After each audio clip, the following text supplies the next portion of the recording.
ॐ नमो भगवतु पार्श्वाय भगवन् एहि एहि यक्षं यक्षी राक्षसं राक्षसी भूतं भूति पिशाचं पिशाची कुष्माण्डं कुष्माण्डी नागं नागी शरं श्री अपस्मारं अपस्मारी प्रेतं प्रेती कुमारं कुमारी ब्रह्म राक्षसं स्कन्दं स्कन्दी विशाखं विशाखी गान्धर्वी उन्मादं उन्मादी काली महाकाली खेती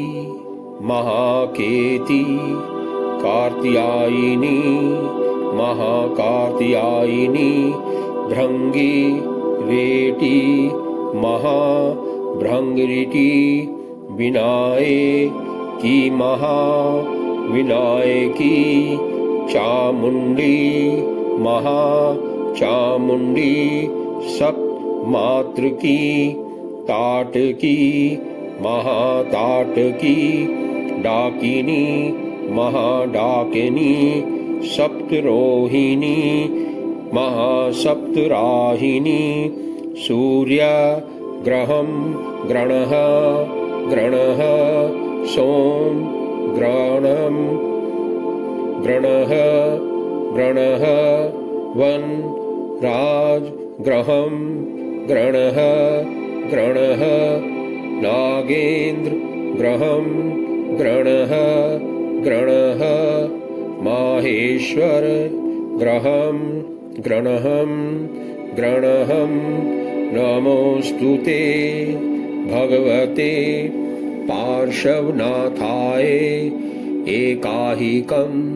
दद्याहिकं व्याहिकं चातुर्थिकं ग्रणः ग्रणः मुहुः मुहुः मुञ्च मुञ्च धम धम रंग रंग तिष्ठ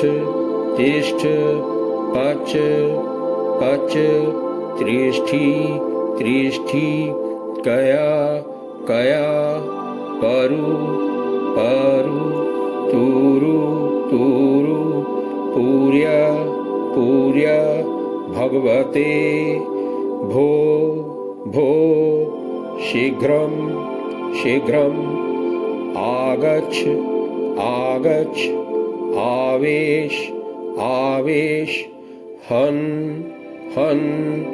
दह दह पच पच छिंद छिंद भिन्न भिन्न कुरु कुरु लघु लघु चल चल रीपु रीपु गंडाली गंडाली चंडपुरी चंडपुरी अपस्मारती पर पूरी पूरी धरी धरी करी करी कुरु कुरु भिंतरपूर्ण भिंतरपूर्ण कुंभ कुंभ भंज भंज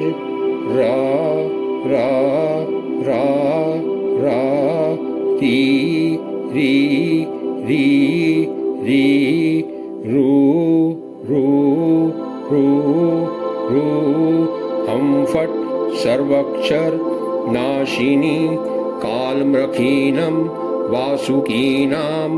तक्षकीनां कपिलानां कालकीटानां अष्टादश वृश्चिकानां द्वादश मूषकानां व्यंतर विषनाशिनी सर्व विषछेदनी सर्वरोग विनाशिनी हिंतकरी यशस्करो सर्वलोक वंशकरी नमोस्तुते भगवते पार्श्वनाथाय तीर्थकरे भयो नमो नमः आज्ञापयति स्वाहा। ओम नमो भगवतु चरण पार्श्वाय भगवन् एहि यक्षं यक्षी राक्षसं राक्षसी भूतं भूति पिशाचं पिशाची कुष्माण्डं कुष्माण्डी नागं नागी शरं श्री अपस्मारं अपस्मारी प्रेतं प्रेती कुमारं कुमारी ब्रह्म राक्षसं स्कन्दं स्कन्दी विशाखं विशाखी गान्धर्वी उन्मादम् उन्मादी काली महाकाली खेती महाकेती कार्त्यायिनी महाकार्त्यायिनी भृंगी रेटी महाभृंगरिटी विनायकी महाविनायकी चामुंडी महाचामुंडी सप्तमातृकी ताटकी महाताटकी डाकिनी महाडाकिनी सप्तरोहिणी महासप्तराहिणी सूर्य ग्रहं ग्रणः ग्रणः सोम ग्रणं ग्रणः ग्रणः वन राज ग्रहं ग्रणः ग्रणः नागेन्द्र ग्रहं ग्रणः ग्रणः माहेश्वर ग्रहं ग्रणहं ग्रणहं नमोस्तुते भगवते पार्श्वनाथाय एकाहिकं दद्याहिकं व्याहिकं चातुर्थिकं ग्रणः ग्रणः मुहुः मुहुः मुञ्च मुञ्च धम धम रंग रंग तिष्ठ तिष्ठ पच पच त्रिष्ठी त्रिष्ठी कया कया परु परु तूरु तूरु पूर्य पूर्य भगवते भो भो शीघ्रं शीघ्रं आगच्छ आगच्छ आवेश आवेश हन हन दह दह पच पच छिंद छिंद भिन्न भिन्न कुरु कुरु लघु लघु चल चल रीपु रीपु गंडाली गंडाली चंडपुरी चंडपुरी अपस्मारती पर पूरी पूरी धरी धरी करी करी कुरु कुरु भिंतरपूर्ण भिंतरपूर्ण कुंभ कुंभ भंज भंज रा रा रा रा री री री री रू रू रू रू हम फट सर्वक्षर नाशिनी कालमृखीनं वासुकीनां तक्षकीनां कपिलानां कालकीटानाम् 18, वृश्चिकानां 12, मूषकानां व्यंतर विषनाशिनी सर्वविषछेदिनी सर्वरोग विनाशिनी हिंतकरी यशस्करो सर्वलोक वंशकरी नमोस्तुते भगवते पार्श्वनाथाय तीर्थकरे भयो नमो नमः आज्ञापयति स्वाहा। ओम नमो भगवतु चरण पार्श्वाय भगवन् एहि एहि यक्षं यक्षी राक्षसं राक्षसी भूतं भूति पिशाचं पिशाची कुष्माण्डं कुष्माण्डी नागं नागी शरं श्री अपस्मारं अपस्मारी प्रेतं प्रेती कुमारं कुमारी ब्रह्म राक्षसं स्कंदं स्कंदी विशाखं विशाखी गांधर्व गांधर्वी उन्मादं उन्मादी काली महाकाली खेती महाकेती कार्त्यायिनी महाकार्त्यायिनी भृंगी रेटी महाभृंगरिटी विनायकी महाविनायकी चामुंडी महाचामुंडी सप्तमातृकी ताटकी महाताटकी डाकिनी महाडाकिनी सप्तरोहिणी महासप्तराहिणी सूर्य ग्रहं ग्रणः ग्रणः सोम ग्रणं ग्रणः ग्रणः वन राज ग्रहं ग्रणः ग्रणः नागेन्द्र ग्रहं ग्रणः ग्रणः माहेश्वर ग्रहं ग्रणहं ग्रणहं नमोस्तुते भगवते पार्श्वनाथाय एकाहिकं दद्याहिकं व्याहिकं चातुर्थिकं ग्रणः ग्रणः मुहुः मुहुः मुञ्च मुञ्च धम धम रंग रंग तिष्ठ तिष्ठ पच पच त्रिष्ठी त्रिष्ठी कया कया परु परु तूरु तूरु पूर्य पूर्य भगवते भो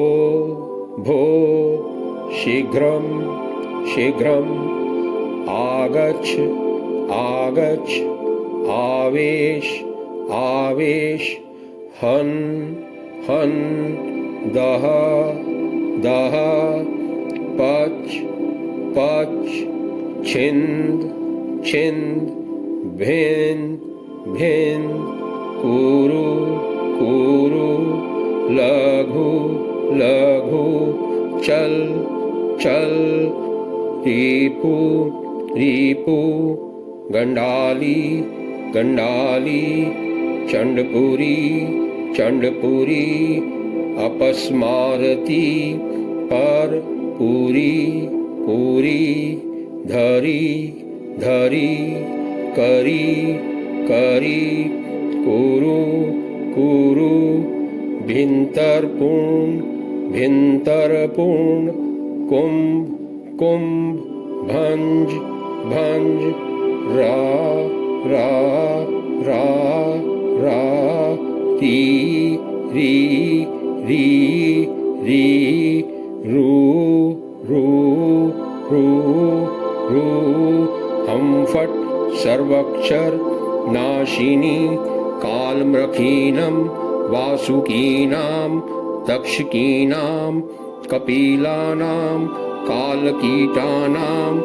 अष्टादश वृश्चिकानां द्वादश मूषकानां व्यंतर विषनाशिनी सर्वविषछेदनी सर्वरोग विनाशिनी हिंतकरी यशस्करो सर्वलोक वंशकरी नमोस्तुते भगवते पार्श्वनाथाय तीर्थकरे भयो नमो नमः आज्ञापयति स्वाहा। ओम नमो भगवतु चरण पार्श्वाय भगवन् एहि एहि यक्षं यक्षी राक्षसं राक्षसी भूतं भूति पिशाचं पिशाची कुष्माण्डं कुष्माण्डी नागं नागी शरं श्री अपस्मारं अपस्मारी प्रेतं प्रेती कुमारं कुमारी ब्रह्म राक्षसं स्कंदं स्कंदी विशाखं विशाखी गांधर गांधर्वी उन्मादं उन्मादी काली महाकाली खेती महाकेती कार्त्यायिनी महाकार्त्यायिनी भृंगी रेटी महाभृंगरिटी विनायकी महाविनायकी चामुंडी महाचामुंडी सप्तमातृकी ताटकी महाताटकी डाकिनी महाडाकिनी सप्तरोहिणी महासप्तराहिणी सूर्य ग्रहं ग्रणः ग्रणः सोम ग्रणं ग्रणः ग्रणः वन राज ग्रहं ग्रणः ग्रणः नागेन्द्र ग्रहं ग्रणः ग्रणः माहेश्वर ग्रहं ग्रणहं ग्रणहं नमोस्तुते भगवते पार्श्वनाथाय एकाहिकं दद्याहिकं व्याहिकं चातुर्थिकं ग्रणः ग्रणः मुहुः मुहुः मुञ्च मुञ्च धम धम रंग रंग तिष्ठ तिष्ठ पच पच त्रिष्ठी त्रिष्ठी कया कया परु परु तूरु तूरु पूर्य पूर्य भगवते भो भो शीघ्रं शीघ्रं आगच्छ आगच्छ आवेश आवेश हन हन दह दह पच पच छिंद छिंद भिन्न भिन्न कुरु कुरु लघु लघु चल चल रीपु रीपु गंडाली गंडाली चंडपुरी चंडपुरी अपस्मारती पर पूरी पूरी धरी धरी करी करी कुरु कुरु भिन्तरपूर्ण भिन्तरपूर्ण कुंभ कुंभ भंज भंज रा रा रा रा री री री री रू रू रू रू हम फट सर्वक्षर नाशिनी कालमृखीनं वासुकीनां तक्षकीनां कपिलानां कालकीटानां अष्टादश वृश्चिकानां द्वादश मूषकानां व्यंतर विषनाशिनी सर्व विषछेदनी सर्वरोग विनाशिनी हिंतकरी यशस्करो सर्वलोक वंशकरी नमोस्तुते भगवते पार्श्वनाथाय तीर्थकरे भयो नमो नमः आज्ञापयति स्वाहा। ओम नमो भगवतु चरण पार्श्वाय भगवन् एहि एहि यक्षं यक्षी राक्षसं राक्षसी भूतं भूति पिशाचं पिशाची कुष्माण्डं कुष्माण्डी नागं नागी शरं श्री अपस्मारं अपस्मारी प्रेतं प्रेती कुमारं कुमारी ब्रह्म राक्षसं स्कंदं स्कंदी विशाखं विशाखी गांधर गांधर्वी उन्मादं उन्मादी काली महाकाली खेती महाकेती कार्त्यायिनी महाकार्त्यायिनी भृंगी रेटी महाभृंगरिटी विनायकी महाविनायकी चामुंडी महाचामुंडी सप्तमातृकी ताटकी महाताटकी डाकिनी महाडाकिनी सप्तरोहिणी महासप्तराहिणी सूर्य ग्रहं ग्रणः ग्रणः सोम ग्रणं ग्रणः ग्रणः वन राज ग्रहं ग्रणः ग्रणः नागेन्द्र ग्रहं ग्रणः ग्रणः माहेश्वर ग्रहं ग्रणहं ग्रणहं नमोस्तुते भगवते पार्श्वनाथाय एकाहिकं दद्याहिकं व्याहिकं चातुर्थिकं ग्रणः ग्रणः मुहुः मुहुः मुञ्च मुञ्च धम धम रं रं तिष्ठ तिष्ठ पच पच त्रिष्ठी त्रिष्ठी कया कया परु परु तूरु तूरु पूर्य पूर्य भगवते भो भो शीघ्रं शीघ्रं आगच्छ आगच्छ आवेश आवेश हन हन दह दह पच पच छिंद छिंद भिन्न भिन्न कुरु कुरु लघु लघु चल चल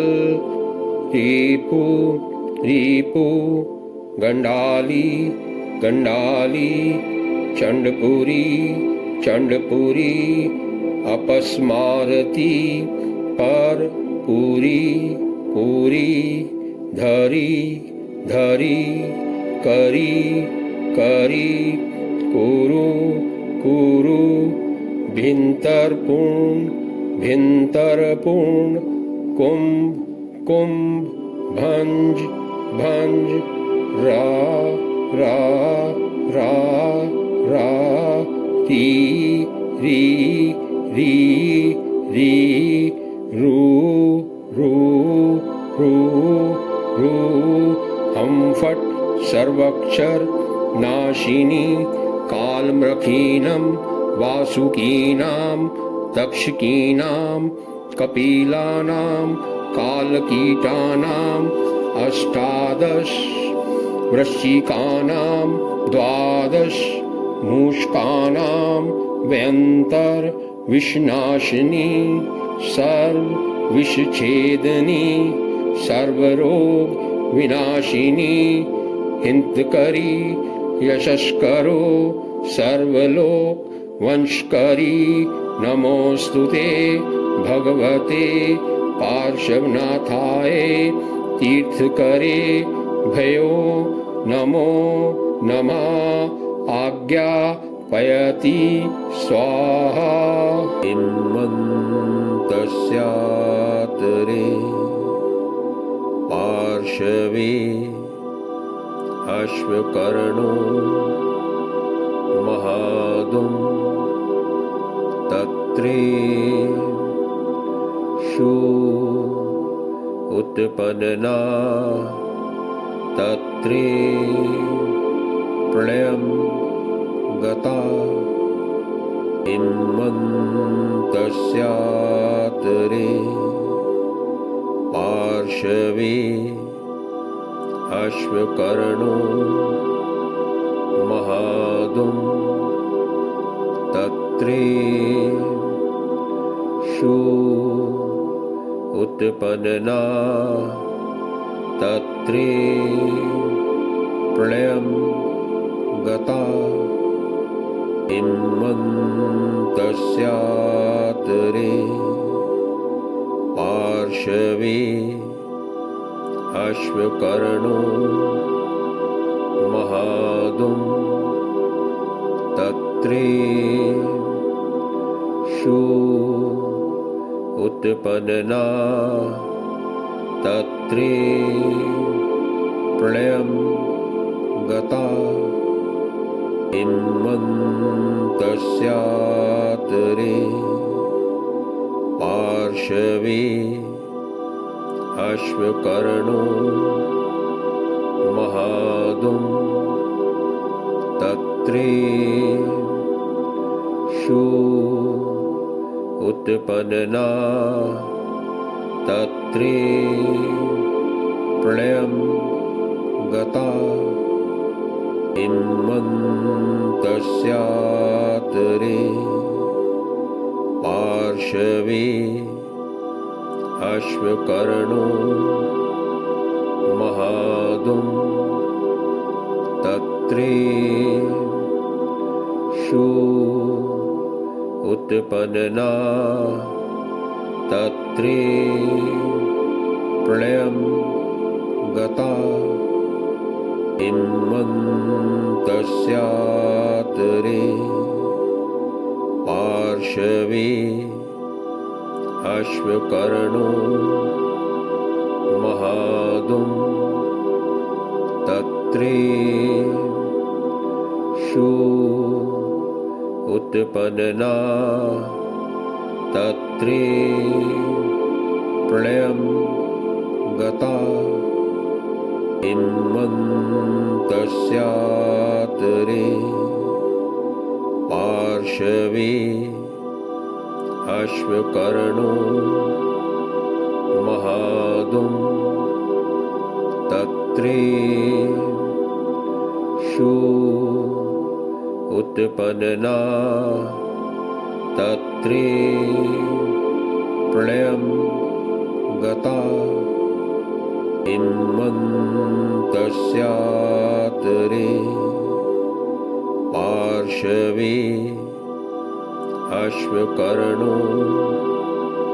महादुं तत्रेषु उत्पन्ना तत्रे प्रलयं गता इन्मन्तस्यातरे पार्श्वे अश्वकर्णो महादुं तत्रेषु उत्पन्ना तत्रे प्रलयं गता इन्मन्तस्यातरे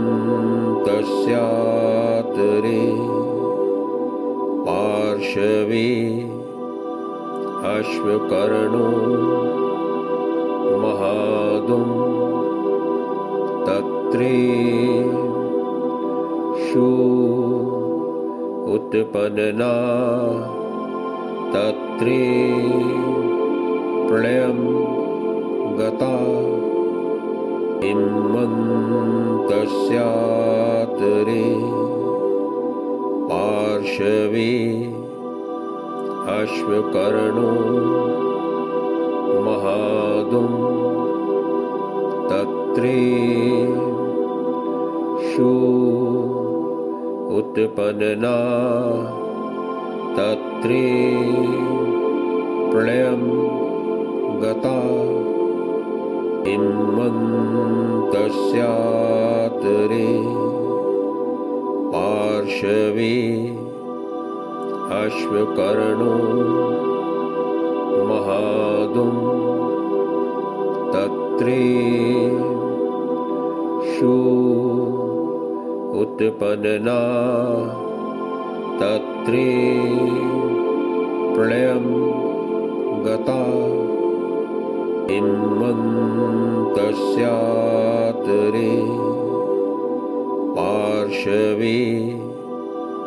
अश्वकर्णो महादुं तत्रेषु उत्पन्ना तत्रे प्रलयं गता इन्मन्तस्यातरे पार्श्वे अश्वकर्णो महादुं तत्रेषु उत्पन्ना तत्रे प्रलयं गता इन्मन्तस्यातरे पार्श्वे अश्वकर्णो महादुं तत्रेषु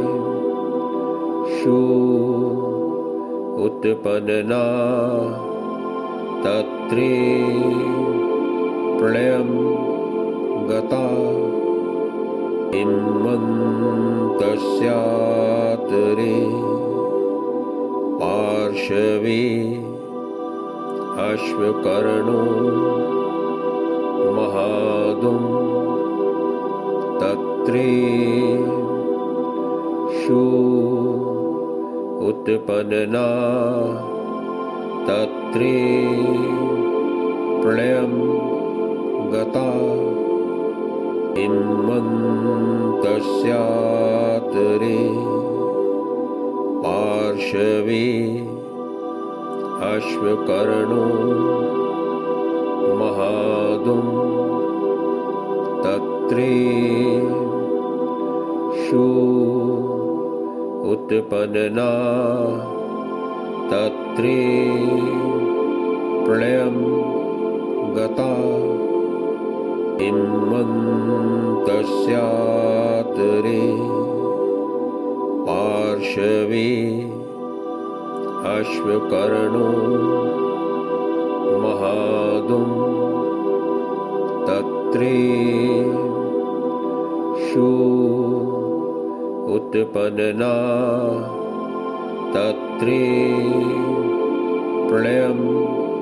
गता इन्मन्तस्यातरे पार्श्वे अश्वकर्णो महादुं तत्रे शू उत्पन्ना तत्रे प्रलयं गता इन्मन्तस्यातरे पार्श्वे अश्वकर्णो महादुं तत्रे शू उत्पन्ना तत्रे प्रलयं गता इन्मन्तस्यातरे पार्श्वे अश्वकर्णो महादुं तत्रे शू उत्पन्ना तत्रे प्रलयं गता